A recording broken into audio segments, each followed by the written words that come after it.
Joey here, ESBR Boxing, and delighted to be joined by Brandon Scott. Brandon Scott, we're at Cardiff Vale Arena. I don't know if people can see this, but you can see your breath in this arena. It's so cold here. Yeah, you might actually got that on the camera. You just think I got bad breath. What are you doing here? I'm here supporting my teammate Jimmy Galini. I'm here watching the boxing. This is mad. You know, the Vale Sports Arena, it's probably the home of boxing in Wales. When you think about like ratio, how many shows are held in Wales and places.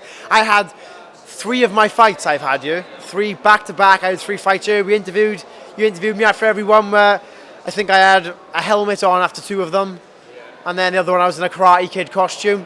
This place will always hold a special place in my heart, and we're in the away corner right now, which is quite mad because we're in the away changing room. And boo.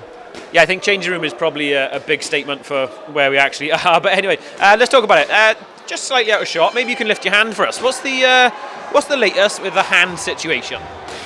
The latest is I'm punching hard. I'm a lean, mean fighting machine, and I'm ready to smash some skulls.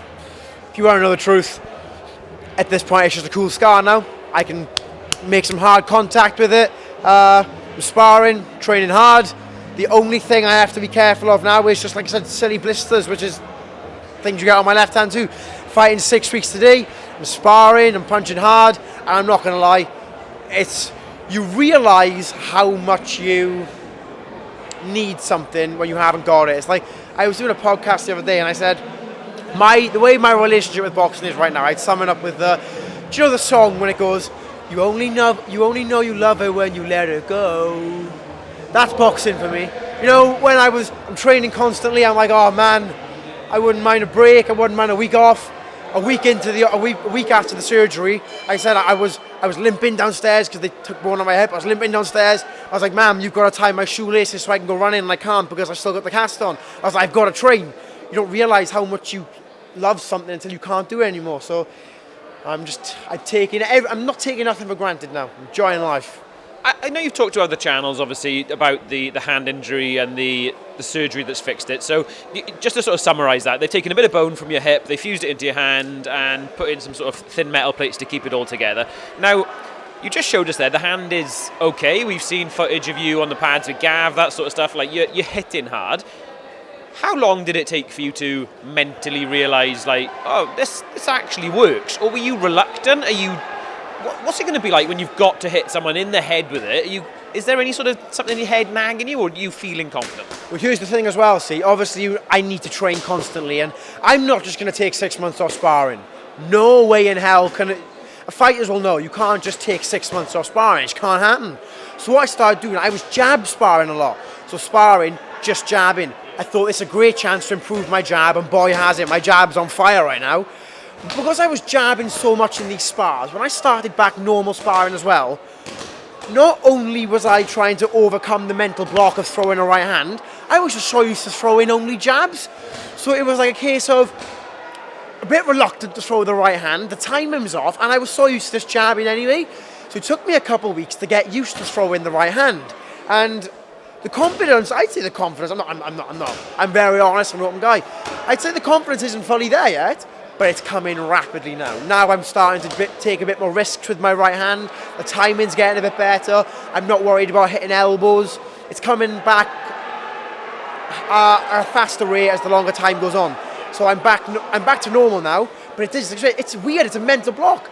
I was punching pads really hard, but then it comes to sparring, I'm a bit like, you know me, if anything, I'm trigger happy. I'm trigger happy if anything. I throw too many punches. To go from that to being gun shy and not throwing enough punches, it's just like the complete other end of the board, man. I'm like, what's going on here? You alluded to it in there that you are 6 weeks out from fight night now. So for those that maybe don't know, fighting in the Manchester Arena, Jordan Gills, Alpha Barra undercard. Is that 6 weeks enough for you to get back to fighting fitness? Because we know that you're the sort of guy who still lives in the gym, you still stay fit and stuff like that. Are you going to be ready for that night? Are you feeling good? We'll find out. Now, but all jokes aside, this is the truth now. Or not the truth. This is why discipline is so important. After I had my operation, when I didn't want to train, when I could have easily gone fat, when I could have easily gone out of the gym and just let myself go, I stayed dieting.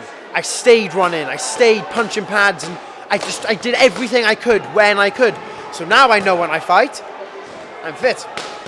I don't want to put words in your mouth, but you've been out of the gym. Obviously, not you haven't been out of the gym. Sorry, you've been out of the ring with the injury, but the hand is fixed.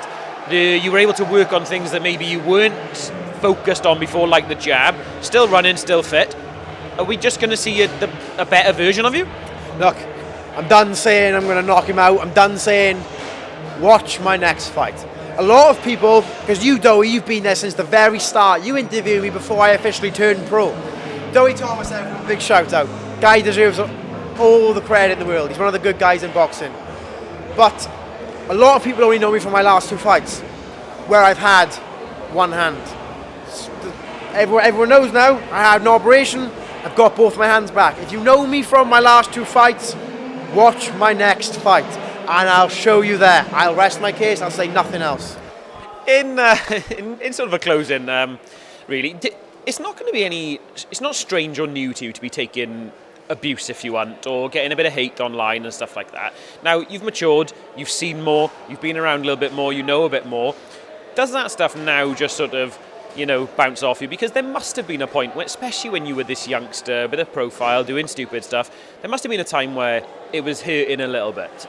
Or is it now, does it still get to you? Do you just bounce it off? Where are you at now with the higher profile you're building? Like I said earlier, doesn't make a difference to me. I'm just living life. I'm enjoying my life, although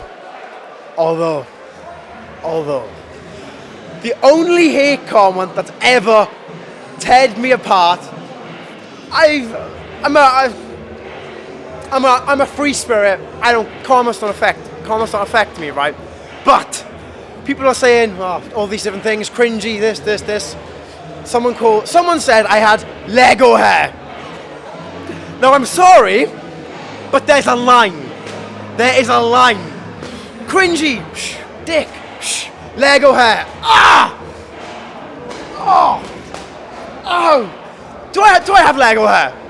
No comment. No comment. What the worst thing was, I read it, I was like, he's got Lego hair. And I was like, nuh-uh. No I haven't. You've got Lego hair. But that's the only comment that's ever hurt. But, no, jokes aside, man. Look, my dream is to be a world champion. That's what I set out to do, that's what I'm going to do. But I want to make people smile on the way. People pay their hard-earned money to come watch me. I want to make sure they're having fun, they're being entertained. So if some people want to laugh at me instead of with me, I got no problem with that. As long as you've got a smile on your face, that's what I can ask for. Hope you have a great life. Just don't call me Lego hair. There we go, Brandon Scott with ESBR Boxing. Thank you very much.